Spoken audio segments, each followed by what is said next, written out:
Hello, so today I'm going to talk about a film that is one of my favourite films of all time, and I think I first watched this film when I was about 4 or 5 or something, and yeah, it's a really good film called Splash, with Daryl Hannah playing Madison the mermaid and Tom Hanks playing Alan, the human male love interest of Madison's. It's basically like an old kids film. It's a bit of a comedy as well, like a romantic comedy.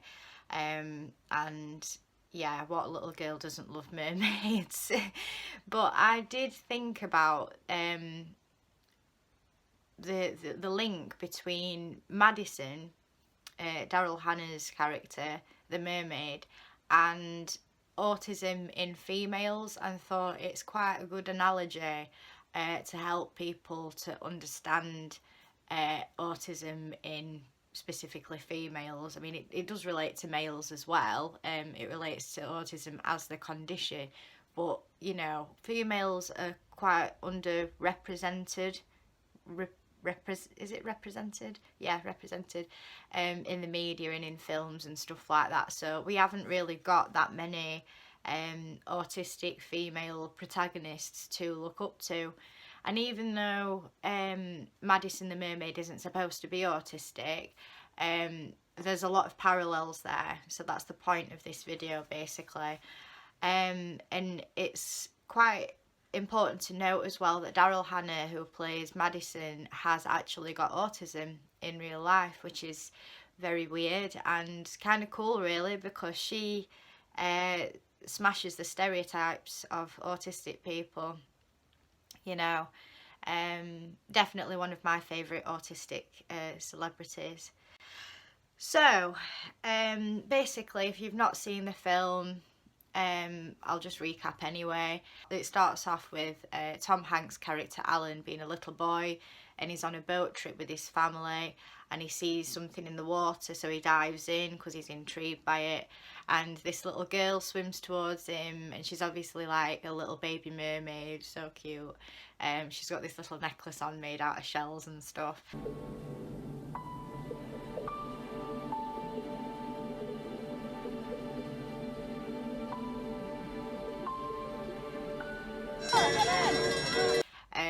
And then it cuts into when Alan is older and he's got his own business and stuff like that, and he splits up with his girlfriend, so he gets drunk, obviously, natural thing to do, and ends up washed up on Cape Cod, hungover, doesn't know where he is, and then he sees this beautiful naked mermaid. Oh. Do you have any idea how I got here? Did you save me?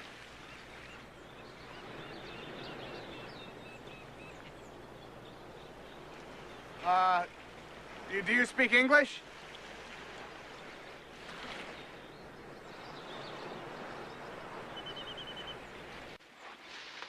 And she doesn't understand him. He tries to talk to her obviously, but she doesn't understand what he's saying because she's a mermaid. She ain't got a clue. So she goes back in the sea.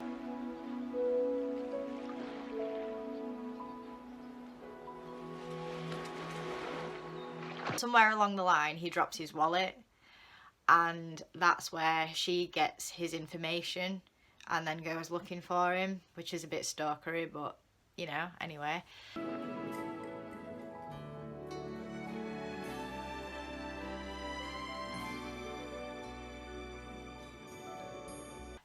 So when she gets on land, she's obviously naked. She doesn't understand that you're supposed to wear clothes, so that's something. You'll go inside, Miss Simpkins. We'll continue the tour. Come on, here we go. Let's go. They're backing up. And even though I didn't used to walk around naked and stuff, like I didn't really have an awareness of how to dress appropriately for my shape and size and stuff, and what was, I don't know, just never really got a grasp of fashion and style and anything like that. Oh my God. Darling, darling. darling, that outfit, it's to die from. And what happened? You saw Annie Hall 100 times? That look is over. And like now, I couldn't keep up with fashion trends and, you know, stuff like that. I like wearing clothes that are old fashioned. I like a lot of 80s stuff. If you follow me on Instagram and stuff, you'll know, or if you know me in person, I'm a big 80s fan. So yeah, I like old stuff, you know, and old stuff doesn't go out of fashion, so I couldn't be asked to keep up with what's going on now. And then we start the journey of her trying to find a way in this human world, in this neurotypical world. So she starts learning things by copying what's on TV, and she starts repeating adverts and stuff like that, and limited repetitive phrases, you know, the very basics basically, just to try and speak to people and speak to Alan, because she's obviously infatuated with him and wants to get to know him. But there's that, you know, she seems to be non-verbal at the start, which is quite a common thing for a lot of autistic females. Yeah, well, that's because she doesn't speak any English at all. Hello, Alan. How was your day? Excuse me, I never went to college, but wasn't that English. Thank you for letting me use your television. It was very educational. It's all right, miss. And then obviously still she hasn't really got a clue about how to conduct herself in public, so she goes out wearing one of Alan's suits when she's not supposed to go out, because he needs to look after her, because he knows she's vulnerable.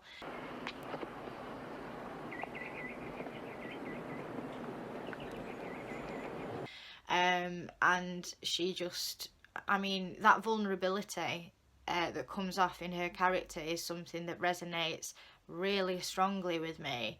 Like, you're more susceptible to people manipulating you and abusing you. She's walking around and she doesn't know anybody, and she doesn't really have a clue of how things work socially and otherwise, and, you know, danger and stuff. She's not really got a concept of danger.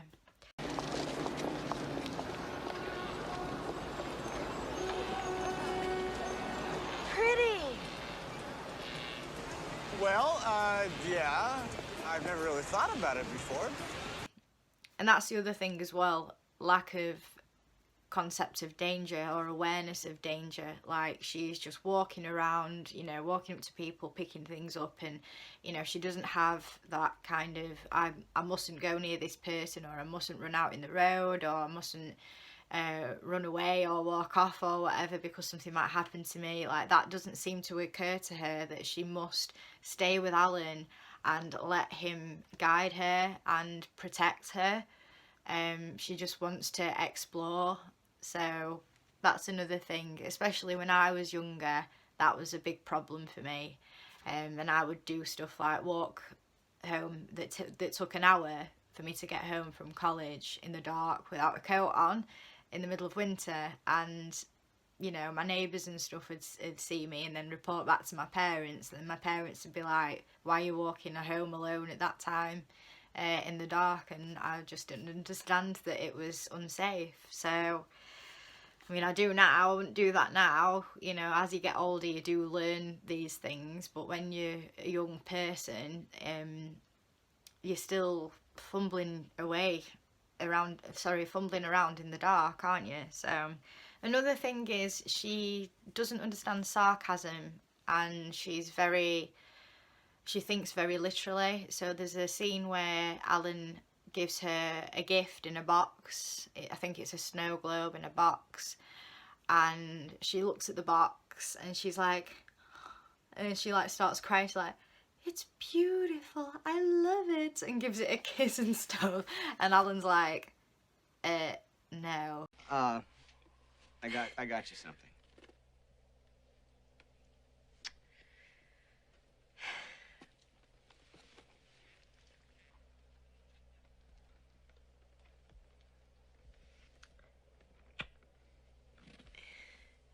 It's beautiful.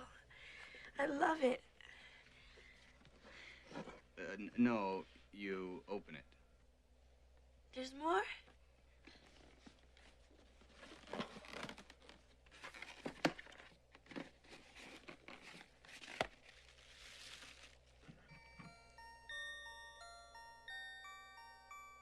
And then there's another bit that stands out near the end when they're on the ice rink skating, and they have a bit of an argument because like she's struggling to tell him that she's a mermaid, which is a bit like struggling to tell somebody that you've got autism. And she goes, and he says something sarcastically, and she goes, "What's the matter? Your voice sounds funny." And that's something that I really picked up on, and it made me remember a lot of times when I was really young and I would just take everything literally. Your voice sounds funny. Well, it's called sarcasm. What, they don't have that where you come from either? Another point is she is constantly hiding who she is, and this is something that is very prevalent with especially females with autism, because females tend to mirror and mask more, and I've done a video on that if you want to watch that. If you've not seen that one, that goes into detail about that. You know, we're more likely to try harder to appear neurotypical than males with autism. All right, Madison, this is getting scary. You either open up this door or I'm gonna break it down. No, Ellen, please. All right, that's it. Ellen, no! No!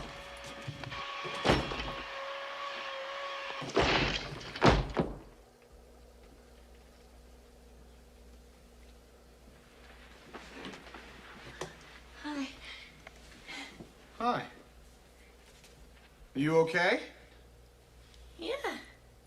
Yeah, that's kind of something that relates to autism, because I think we all, in a way, have to, or feel we have to, try and appear neurotypical to fit in more, to make life easier, you know, so that we don't get alienated from people. So the next point is Alan, when he finds out that Madison is a mermaid, or Madison is autistic, he's very disappointed and he's a bit scared and he doesn't know how to react, and he's a bit angry, and he kind of wishes that she wasn't a mermaid because he wants to have a relationship with her, a normal relationship with her.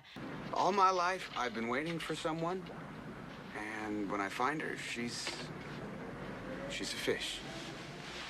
Nobody said love's perfect. It's kind of like a lot of times where I've tried to tell people that I'm autistic, and then you get the whole hostility and you know, assuming that I can't take jokes and stuff like that, along with a lot of other negative reactions.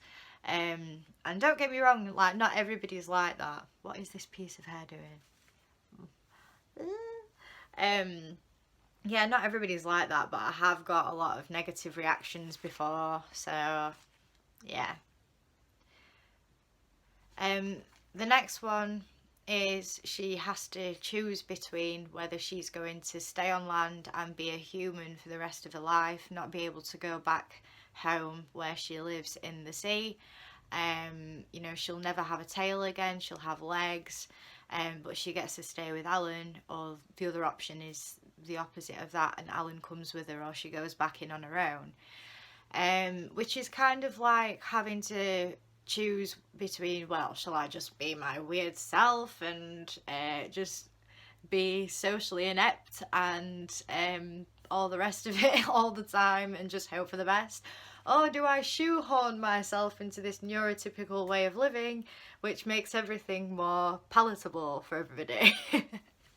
So yeah, just a short video really, and something to think of, especially if you're a female with autism like me and you struggle to explain it to people and describe it to people in a way that they can understand, because it is something that is hard for people to understand when they've not experienced it themselves, when they don't have any relatives or friends that are autistic, so they've got nothing to go on.